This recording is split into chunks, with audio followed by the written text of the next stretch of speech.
Hello, c'est HR, votre chroniqueur. Alors, tout début octobre, sort sur nos écrans le troisième opus de la saga des Trônes. Le film a pour titre Tron Ares et il est principalement porté par l'acteur Jared Leto.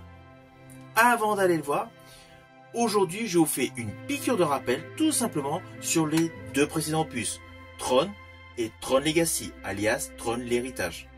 Alors vous voyez, j'ai de vieilles éditions, cela vous confirme que j'ai tout de suite été hypé par cette saga. Là, celle-ci, à l'époque, il faisait des boîtiers cartonnés, donc vous voyez, c'est vraiment à l'ancienne. Et là, c'est une version DVD, bien avant que le Blu-ray envahisse complètement ma DVD Tech. Mais bon, ce n'est qu'un détail. Ainsi, aujourd'hui, je vais tout simplement vous faire le résumé du premier film et du second film. Naturellement, de manière extrêmement synthétique. Comme ça, cela ne vous gâche aucunement le plaisir, tout simplement, de les revisionner avant d'aller voir le troisième opus. À savoir que les deux films sont actuellement disponibles sur Disney+. Par ailleurs, je tiens à vous préciser qu'il y a un point commun en termes de casting sur les trois films, c'est tout simplement la présence de Jeff Bridges.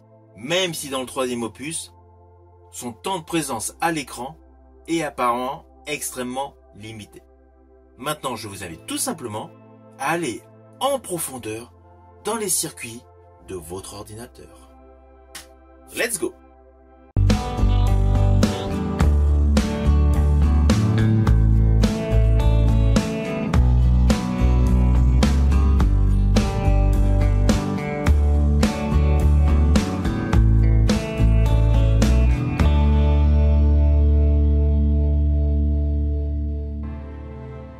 Alors, le premier film Tron est sorti aux États-Unis en 1982.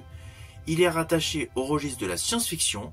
C'est une production Walt Disney Productions, réalisée par Steven Lisberger et également co-scénariste du film. Le film met en vedette principale l'acteur Jeff Bridges, Bruce Boxleitner et David Warner. On y suit l'histoire suivante. Kevin Flynn, donc interprété par Jeff Bridges, est un programmateur de génie. Il est en confrontation avec son ex-employeur qui lui a tout simplement volé son invention. Un soir, il se retrouve aspiré dans le monde virtuel qu'il a contribué à créer, c'est-à-dire la grille. Dans cet univers numérique dominé par le maître contrôle principal MCP, Flynn doit s'allier à un programme de sécurité nommé Tron. Tout simplement pour survivre. Ensemble, débute une révolte. Ils combattent les forces oppressives du MCP à travers des jeux vidéo mortels. Et surtout, ils cherchent à restaurer la liberté dans ce monde virtuel. Alors on va pas se mentir, ce film a mal vieilli. Mais n'oubliez pas, en 1982, l'innovation technique sur le plan visuel. Même si vous estimez que certains effets visuels sont désuets, ne lâchez pas prise, regardez ce film jusqu'au bout. Cela vous permettra de comprendre pleinement le deuxième film qui est une véritable suite. Ainsi, Tron Legacy est sorti en 2010. Celui-ci est réalisé par Joseph Kosinski, qui depuis a fait de nombreux films à succès. Je pense à Maverick, porté par Tom Cruise, et à F1, porté par Brad Pitt. La musique de ce film fut composée et interprétée par Daft Punk. Toute la BO de ce film fut d'ailleurs un énorme succès.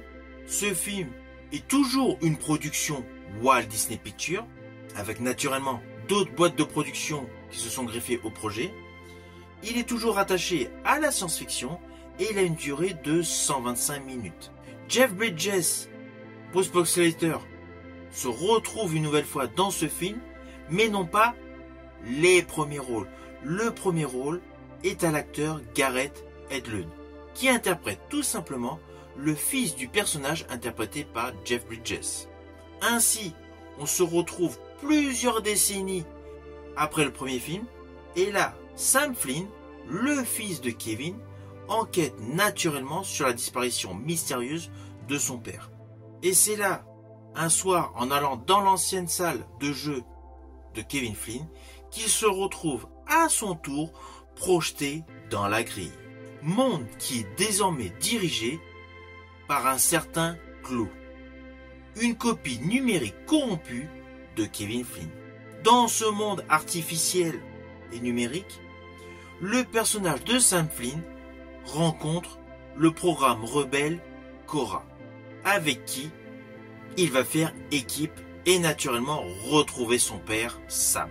Mais malgré que nous soyons dans un monde miniaturisé, il découvre un univers encore plus vaste et dangereux.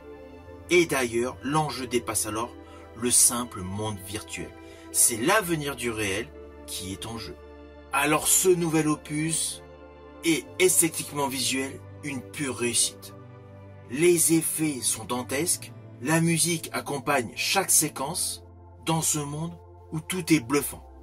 Le contraste du noir laissant passer des faisceaux verts, jaunes, rouges et bleus assure une colorimétrie inoubliable. Toute la photographie de ce film a fait des émules.